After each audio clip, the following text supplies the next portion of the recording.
तलाक दूंगी, लेकिन मेरी भी एक शर्त है। जब मैं रात को घर पहुंचा तो मेरी पत्नी ने खाना लगाया। मैंने उसका हाथ अपने हाथों में लिया और कहा, मुझे तुमसे कुछ ज़रूरी बात कहना है। वो शांत बैठकर खाना खा रही थी।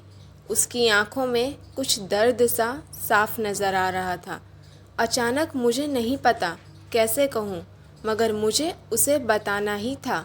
मैंने बड़ी शांति से कहा, मुझे तलाक चाहिए।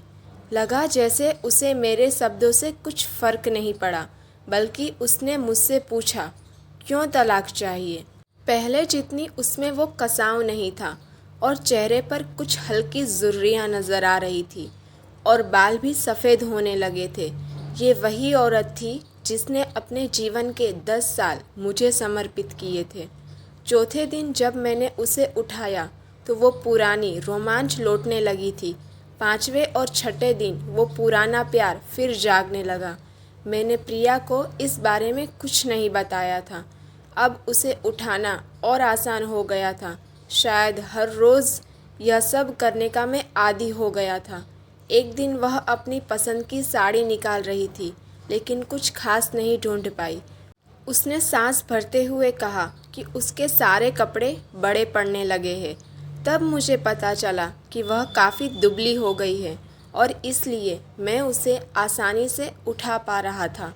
मेरे दिल को एक झटका सा लगा। उसने अपने दिल में काफ़ी सारा दर्द छुपा रखा था। पता नहीं कैसे मैं आगे बढ़ा और उसके सिर को छूकर देखा।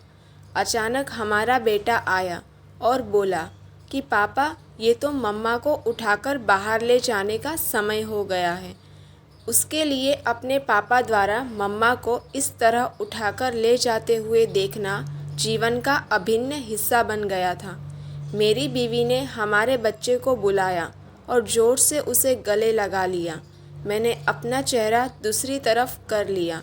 मुझे लगा कहीं मैं अपना निर्णय न बदल लूँ। मैंने अपनी पत्नी को रोज़ की तरह उठाया और बेडरूम की सिटिंग रूम से होते हुए हॉल तक ले आया। उसने प्यार से अपने दोनों हाथ मेरी गर्दन के आसपास रख दिए। मैंने उसे ज़ोर से पकड़ रखा था, बिल्कुल हमारे सुहागरात की तरह, मगर उसका इतना कम वज़न मुझे परेशान कर रहा था। महीने के आखिरी दिन जब मैंने उसे उठाया तो मेरे लिए एक कदम भी चल पाना मुश्किल हो रहा था। हमारा बेटा स्कूल जा चुका था। मैं अपनी कार से ऑफिस गया और कार से कूदकर बाहर आ गया, बिना कार को लॉक किए। मुझे डर था कि अब एक पल की भी देरी मेरा इरादा बदल देगी। मैं ऊपर गया। प्रिया ने दरवाज़ा खोला और मैंने उससे कहा, सॉरी प्रिया, अब मैं अपनी पत्नी से तलाक नहीं लेना चाहता। उसने मुझे देखा और मेरे सिर पर हाथ फेरकर कहा, तुम्हें बुखार तो नहीं है? मैंने उसका हाथ हटाया और कहा, सॉरी प्रिया, अब मुझे अपनी पत्नी से तलाक नहीं चाहिए। हमारी शादीशुदा ज़िंदगी शायद हम दोनों के ध्यान न देने की वजह से बोरिंग हो गई थी, लेकिन इसका मतलब यह कतई नहीं है कि हम एक दूसरे से प्यार नहीं करते।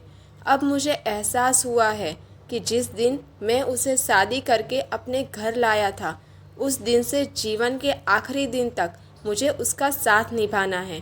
प्रिया के होश उड़ गए। उसने मुझे एक जोरदार चाटा जड़ दिया मेरे मुंह पर। वह रोने लगी और दरवाज़ा अंदर से बंद कर लिया।